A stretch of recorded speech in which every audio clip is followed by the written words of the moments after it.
నమస్కారం ABK news కి స్వాగతం హెడ్లైన్ చూద్దాం హైదరాబాద్ లో మరో ఐకానిక్ ప్లేస్ 4100 ఎకరాల్లో రాజీవ్ పార్క్ న్యూయార్క్ పార్క్ తరహాలో ఏర్పాటు రేషన్ లబ్ధిదారులకు గుడ్ న్యూస్ వచ్చే ఏడాది నుంచి సన్నబియ్యం సబ్ కమిటీ కీలక నిర్ణయం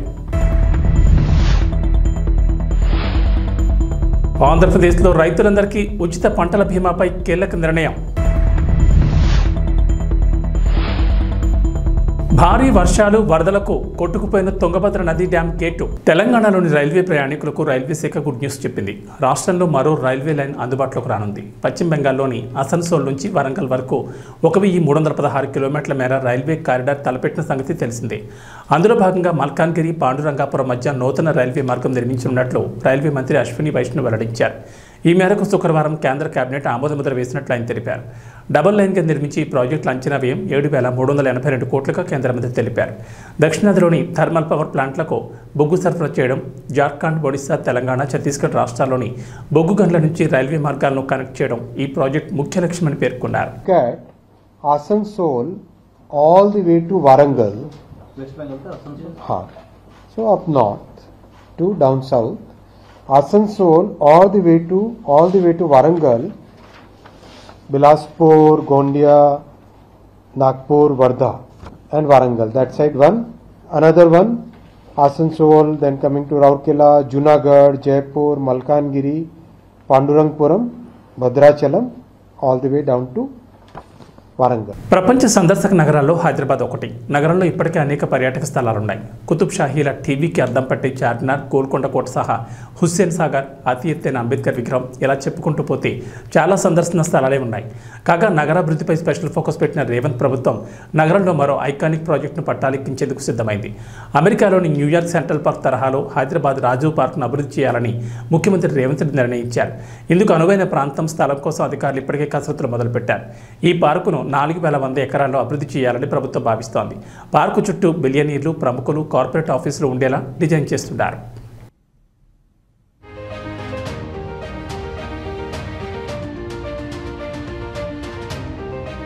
తెలంగాణలోని రేషన్ కార్డు లబ్ధిదారులకు ప్రభుత్వం తీపి కబురు చెప్పింది. వచ్చే ఏడాది నుంచి రేషన్ లబ్ధిదారులకు సన్నబియ్యం పంపిణీ చేయాలని డిసైడ్ అయింది.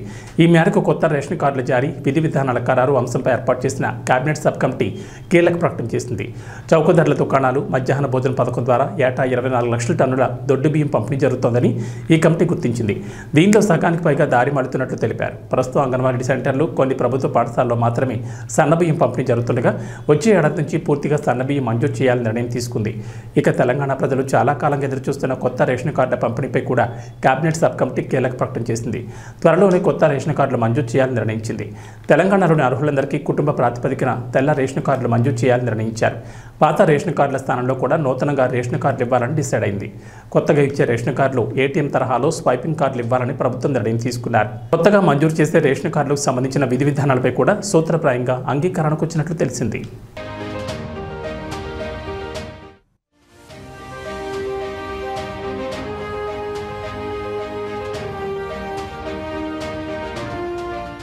తెలంగాణ ప్రభుత్వంతో కలిసి పనిచేసేందుకు కాలిఫోర్నియాలోని ప్రపంచ ప్రఖ్యాత స్టాన్ఫోర్డ్ యూనివర్సిటీ ముందుకొచ్చింది. అమెరికా పర్యటనలో ఉన్న ముఖ్యమంత్రి రేవంత్ రెడ్డి, ఐటీ మంత్రి శ్రీధర్ బాబు ఉన్నతాధికారుల బృందం శనివారం స్టాన్ఫోర్డ్ యూనివర్సిటీని సందర్శించింది. స్టాన్ఫోర్డ్ వైస్ సెంటర్ ఫర్ బయోడిజైన్ విభాగంలోని సీనియర్ ప్రతినిధులతో సమావేశమైంది. ఈ సందర్భంగా హెల్త్ కేర్ రంగంలో కొత్త ఆవిష్కరణలు, విద్య, నైపుణ్య అభివృద్ధి అంశాలపైనే ప్రధానంగా చర్చలు జరిగాయి. తెలంగాణలో ఏర్పాటు చేసే young India skill university, new life sciences యూనివర్సిటీలో భాగస్వామ్యం పంచుకోవాలని ప్రభుత్వం స్టాన్ఫోర్డ్ వారిని ఆహ్వానించింది. పరస్పరం అధునాతన పరిజ్ఞానాన్ని పంచుకునే కార్యక్రమాలతో పాటు ఉమ్మడిగా పరిశోధనలు నిర్వహించాలనే అభిప్రాయాలు ఈ సమావేశంలో వ్యక్తమయ్యాయి. తెలంగాణలో స్టాన్ఫోర్డ్ బయోడిజైన్ శాటిలైట్ సెంటర్ను ఏర్పాటు చేసే సాధ్యాసాధ్యాలపై చర్చలు జరిగాయి.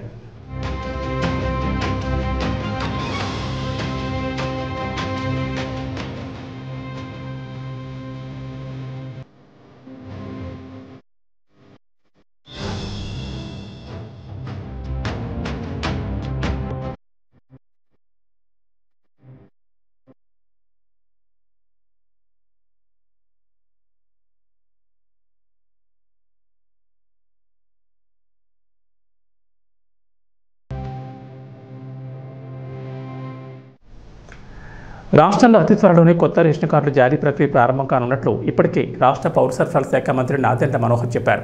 ఇక కొత్తగా పెళ్లైన జంటలకు మ్యారేజ్ సర్టిఫికెట్ ఆధారంగా రేషన్ కార్డు జారీ చేయనున్నట్టు తెలిపారు. ఇక గతంలో అధికారంలో వైఎస్ జగన్మోహన్ రెడ్డి నేతృత్వంలోని వైసీపీ ప్రభుత్వం 2019 నుంచి 24 వరకు జారీ చేసిన రేషన్ కార్డులపై జగన్ ఫోటోను ముద్రించి వైసీపీ రంగులు కల్పించింది. అయితే జగన్ బొమ్మ వైసీపీ రంగులు తొలగించి రాష్ట్ర వ్యాప్తంగా కొత్త రేషన్ కార్డులను పంపిణీ చేయాలని ఇప్పటికే ప్రభుత్వం నిర్ణయించింది. ఈ క్రమంలోనే కొత్త రేషన్ కార్డులకు సంబంధించిన డిజైన్లను అధికారులు పరిశీలిస్తున్నారు. ఇక ఆంధ్రప్రదేశ్లో ప్రస్తుతం 1.48 కోట్ల రేషన్ కార్డులు ఉన్నాయి. ఇందులో ఆహార భద్రత చట్టం కింద కేంద్ర ప్రభుత్వం 89 లక్షల రేషన్ కార్డులకు నిత్యావసర సరుకులు అందిస్తోంది. మిగిలిన కార్డులకు రేషన్ ఖర్చును రాష్ట్ర ప్రభుత్వం భరిస్తూ వస్తోంది. అయితే వాటన్నింటినీ కూడా కేంద్ర ఆహార భద్రతా చట్టం పరిధిలోకి తీసుకోవాలని కేంద్ర ప్రభుత్వాన్ని రాష్ట్రం డిమాండ్ చేస్తుంటే అందుకు నిబంధనలు అంగీకరించమని కేంద్రం దాటవేస్తోంది. రేషన్ కార్డులు తొలగించారు. ఎవరైతే అర్హత ఉన్న లబ్ధిదారులు ఉన్నారో వాళ్ళకి ఆ అర్హత కలగకుండా చేశారు. మేము ఆల్రెడీ ఇనిషియేట్ చేసాం, కొత్త రేషన్ కార్డు డిజైన్ చేస్తున్నాం. ఆ కొత్త రేషన్ కార్డు డిజైన్ అవ్వగానే ముందుగా ఎవరైతే వివాహం చేసుకుని పాపం 2 కుటుంబాల నుంచి వచ్చిన వ్యక్తులు ఒక రేషన్ కార్డులో ఉండాలని కోరుకుంటారో వాళ్ళకి ఆ వెసులుబాటు కల్పించే విధంగా త్వరలోనే ఒక కార్యక్రమం చేపట్టబోతున్నాం రాష్ట్ర వ్యాప్తంగా. సో కొత్త రేషన్ కార్డులు జారీ డెఫినెట్గా చేస్తాం. వీటితో పాటు మీకు గుర్తు చేయాల్సిన బాధ్యత నాకు ఎందుకు ఉందంటే, పౌర సరఫరాల శాఖలో దాదాపు 40,000 కోట్ల రూపాయలు అప్పులు చేసి ఈ ప్రభుత్వం వెళ్ళిపోయింది. గత ప్రభుత్వం 5 సంవత్సరాలు 40,000 కోట్ల రూపాయలు. అందులో ఇంకా ఆశ్చర్యకరమైన విషయం ఏంటంటే, ధాన్యం కొనుగోలు చేసి రైతులకి 1,674 కోట్ల రూపాయలు బకాయిలు చేసి వెళ్ళిపోయారు. రైతాంగానికి చాలా నష్టం కలిగించారు గత 5 సంవత్సరాలు. ధాన్యం కొనుగోలు విషయంలో మీ అందరికీ తెలిసి ఎన్ని అవకతవకలు జరిగినాయో. 30-40 కిలోమీటర్ల దూరం పోయి వాళ్ళు మిల్లర్లకి ఇచ్చే పరిస్థితి ఉండేది. మండలాలు దాటి తీసుకెళ్లే పరిస్థితి ఉండేది. ట్రాన్స్పోర్టేషన్లో చాలా నష్టపోయేవాళ్ళు. కనీసం గన్నీ బ్యాగులు కూడా వాళ్ళు ప్రొవైడ్ చేయలేని పరిస్థితి మనందరం చూసాం. సో ఆ మార్పులను తీసుకొస్తున్నాం. 1,674 కోట్ల రూపాయల్లో ఇంత ఆర్థికమైన కష్టమైన పరిస్థితుల్లో కూడా 1000 కోట్లు ఆల్రెడీ మేము వాళ్ళ ఖాతాల్లో జమ చేసాం మా ప్రభుత్వం వచ్చిన తర్వాత. ఇంకొక 674 కోట్ల రూపాయలు సోమవారం రాష్ట్ర వ్యాప్తంగా ఆ రైతాంగానికి అందే విధంగా రూపాయి కూడా బకాయి లేకుండా పౌర సరఫరాల శాఖ నుంచి ఆ కార్యక్రమం చేయబట్టబోతున్నాం. దానికి నిజంగా మన ముఖ్యమంత్రి గారు చంద్రబాబు నాయుడు గారు, అదేవిధంగా ఉప ముఖ్యమంత్రి గారు పవన్ కళ్యాణ్ గారు చూపించిన చొరవతోటి రైతాంగానికి ఎక్కడ కూడా ఇబ్బంది కలగకుండా ఒక బాధ్యతతోటి మేము అనేక సంస్థలతో మాట్లాడి ప్రభుత్వం పైన ఎక్కువ భారం పడకుండా రైతాంగాన్ని మాత్రం నిలబెట్టాలి. ఈ ఖరీఫ్ మాసానికి వాళ్ళకి ఎక్కడ కూడా ఇబ్బంది కలగకూడదనే ఉద్దేశంతో వాళ్ళని ప్రిపేర్ చేసే విధంగా మేము నిధులు వచ్చే సోమవారం కల్లా పూర్తి స్థాయిలో రాష్ట్ర వ్యాప్తంగా విడుదల చేస్తున్నాం. ఏపీ సీఎం చంద్రబాబు నాయుడు పాలనా దక్షత గురించి ప్రత్యేకంగా చెప్పాల్సిన పని లేదు. పనిలోనే తనకు విశ్రాంతి అని చెప్తూ ఉంటారు ఆయన. నిత్యం సమీక్షలు సమావేశాలతో అధికారులను పరుగులు తీస్తూ పాలనా పరంగా మరింత మెరుగ్గా ఏం చేయాలనే దానిపై కృషి చేస్తూ ఉంటారు. ఇక ఏపీ సీఎంగా బాధ్యతలు స్వీకరించిన తర్వాత చంద్రబాబు తన మార్పు చూపిస్తున్నారు. 1995 నాటి చంద్రబాబును చూపిస్తానంటూ పదే చెప్తున్న చంద్రబాబు పాలనలోనూ దాన్ని నిజం చేసి చూపిస్తున్నారు. అయితే తాజాగా సీఎం చంద్రబాబు ఓ విషయంలో స్పందించిన తీరు నెట్ జనాన్ని ఆకట్టుకుంటోంది. ఒకే ఒక ట్వీట్తో అపాయింట్మెంట్ ఇచ్చారు చంద్రబాబు. ప్రముఖ సంఘ సేవకురాలు పద్మశ్రీ అవార్డు రహిత అయిన అయితా సునీతా కృష్ణన్ సీఎం చంద్రబాబును కలవాలని భావించారు. అయితే ఆమెకు ముఖ్యమంత్రి అపాయింట్మెంట్ దొరకలేదు. దీంతో ఎక్స్వేదిక్గా ట్వీట్ చేశారు సునీతా కృష్ణన్. చంద్రబాబు సార్, మీ అపాయింట్మెంట్ తీసుకోవడానికి భిన్నమైన మార్గాన్ని ఎంచుకున్నా. మీరు చాలా బిజీగా ఉన్నారని నాకు తెలుసు. అయితే 2 ముఖ్యమైన ప్రతిపాదనలు మీ ముందు ఉంచేందుకు వచ్చే వారం మధ్యలో ఎప్పుడైనా నాకు 10 నిమిషాల సమయం కేటాయించగలరంటూ సునీతా కృష్ణన్ ట్వీట్ చేశారు.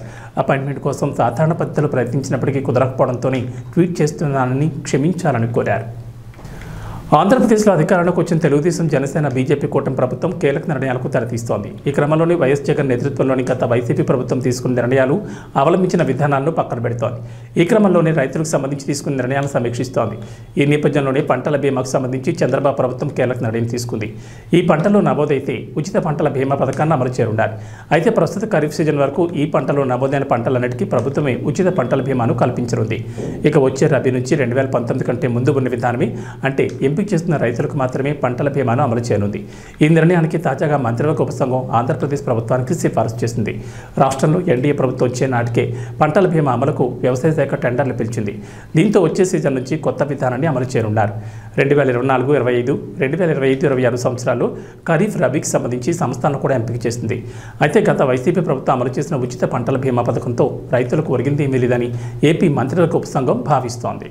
రామ్ చరణ్, ఉపాసన ఇద్దరూ కూడా తమ పనుల్లో బిజీగా ఉంటారు. అందుకే క్లీంకారాన్ని చూసుకునేందుకు కేర్ టేకర్ని పెట్టారు. కరీనా కపూర్ కొడుకు తైమూర్ ఖాన్కు కేర్ టేకర్గా పనిచేసిన లలితను క్లీంకారా కోసం తీసుకొచ్చారు. అంతకుముందు ఈమె అంబానీ ఇంట్లో కేర్ టేకర్గా పనిచేసేవారట. చిన్నపిల్లల నర్సుగా కెరీర్ను ప్రారంభించిన లలిత అనంత్ అంబానీకి నానీగా మారిందట. అలా అంబానీ ఇంట్లో ఎన్నో ఏళ్లు కేర్ టేకర్గా పనిచేసి పిల్లల బాగోగులు చూసుకుందట. అనంత్ అంబానీ తనతో ఎంతో ప్రేమగా ఉంటారని లలిత చెప్పుకొచ్చారు. తైమూర్ ఖాన్కి కేర్ టేకర్గా వెళ్లడంతో జనాలకు ఎక్కువగా తెలిసిందని లలిత తెలిపారు. కరీనాకు మొదట్లో పిల్లల ఆలనా చూసుకోవడం అంతగా వచ్చేది కాదట. కానీ త్వరగానే అవన్నీ నేర్చుకుని పిల్లలకు కావాల్సిన పనులన్నీ చేసి పెట్టేసేస్తుండేదట. ఇక ఇప్పుడు రామ్ చరణ్, ఉపాసనల కూతురు క్లీంకారాకు కేర్ టేకర్గా వ్యవహరిస్తున్నారని అన్నారు. క్లీంకారా గురించి చెబుతూ అనేక విషయాలను పంచుకున్నారు. కర్ణాటకలో కురుస్తున్న వర్షాలకు తుంగభద్ర డ్యాం గేటు విరిగికొట్టుపోయింది. శనివారం రాత్రి 11 గంటలకు హోస్పేట్ వద్ద తుంగభద్ర డ్యాంలో వరద తగ్గడంతో గేట్లను మూసివేస్తున్న క్రమంలో 19వ గేట్ చైన్ లింక్ తెగి కొట్టుకుపోయింది. దీంతో డ్యాం నుంచి నీరు ఏకధాటిగా దిగువకు ప్రవహిస్తూనే ఉంది. ఇప్పటి వరకు 1,00,000 క్యూసెక్ల పైగా నీరు వృధాగా కిందికి పోయిందని అధికారులు పేర్కొన్నారు. ఈ ఒక్క గేటు విరిగి కొట్టుకుపోవడంతో తుంగభద్ర డ్యాం నుంచి 60 టీఎంసీల నీరు వృధాగా పోనుందని తెలిపారు. మరోవైపు షిమోగాలో కురుస్తున్న ఎడతెరిపిలేని వర్షాలకు తుంగభద్ర డ్యాంలోకి భారీగా వరద నీరు చేరుతోంది. ఇక తుంగభద్ర డ్యాం గేట్ కొట్టుకుపోవడంతో నీరు దిగువకు వరదలాగా ప్రవహిస్తుండటంతో అధికారులు అలర్ట్ అయ్యారు. నదీ పరివాహక ప్రాంతంలో నివసిస్తున్న ప్రజలను అప్రమత్తం చేశారు. వరద నేపథ్యంలో సురక్షితంగా ఉండాలని సూచించారు. ఈ క్రమంలోనే తుంగభద్ర నుంచి సుంకేశల ప్రాజెక్టుకు ఏకంగా 1,00,000 క్యూసెక్ల వరద నీరు చేరుతుండటంతో ఇక్కడ కూడా అధికారులు అలర్ట్ అయ్యారు. తుంగభద్ర గేటు మరమ్మతులు పూర్తి చేసే వరకు సుంకేశల ప్రాజెక్టుకు వరద ప్రవాహం కొనసాగనుందని అధికారులు వెల్లడించారు. వరద ఎక్కువగా ఉండడంతో సహాయక చర్యలకు అడ్డంకిగా మారిందని చెప్పారు. తుంగభద్రలో వరద తగ్గాక అధికారులు మరమ్మతులు చేపట్టి విరిగిపోయిన గేటు స్థానంలో కొత్తది ఏర్పాటు చేయనున్నారు. షిమోగాలో వర్షాలకు తుంగభద్ర డ్యాంకు భారీగా వరద నీరు వచ్చి చేరుతోంది. తుంగభద్ర నుంచి సుంకేశుల ప్రాజెక్టుకు 1,00,000 క్యూసెక్కుల వరద వచ్చి చేరుతోంది. నది పరివాహక ప్రాంతాల ప్రజలు అప్రమత్తంగా ఉండాలని అధికారులు సూచనలు చేశారు. గేటు మరమ్మతులు చేసే వరకు సుంకేశులకు వరద ప్రవాహం కొనసాగనుంది. వరద ఎక్కువగా ఉండడంతో సహాయక చర్యలకు ఆటంకంగా మారింది. తుంగభద్రలో వరద తగ్గాక అధికారులు మరమ్మతులు చేపట్టనున్నారు. మరోవైపు తుంగభద్ర డ్యాం గేటు కొట్టుకుపోవడంపైన ఏపీ సీఎం చంద్రబాబు ఆరా తీశారు. రాష్ట్ర జలవనరుల శాఖ మంత్రి నిమ్మల రామానాయుడుతో మాట్లాడి వివరాలు తెలుసుకున్నారు. ఉమ్మడి కర్నూలు జిల్లాలో లోతట్టు ప్రాంతాల ప్రజలను అప్రమత్తం చేయాలని సీఎం ఆదేశించారు. నిర్వహణలో లేని పాత గేటు కొట్టుకుపోయిందని సీఎంకు తెలిపారు. తక్షణం ప్రాజెక్టు వద్దకు డిజైన్ టీంను పంపాలని చంద్రబాబు సూచించారు. జలాశయంలో 6 మీటర్ల ఎత్తు వరకు నీరు ఉందని అధికారులు సీఎం చంద్రబాబుకు వివరించారు. స్టాప్ లాక్ అరేంజ్మెంట్ ద్వారా నీరు వృధా కాకుండా చర్యలు తీసుకుంటున్నట్లు తెలిపారు. ఏబీ బులెటిన్ విశేషాలు. నమస్కారం.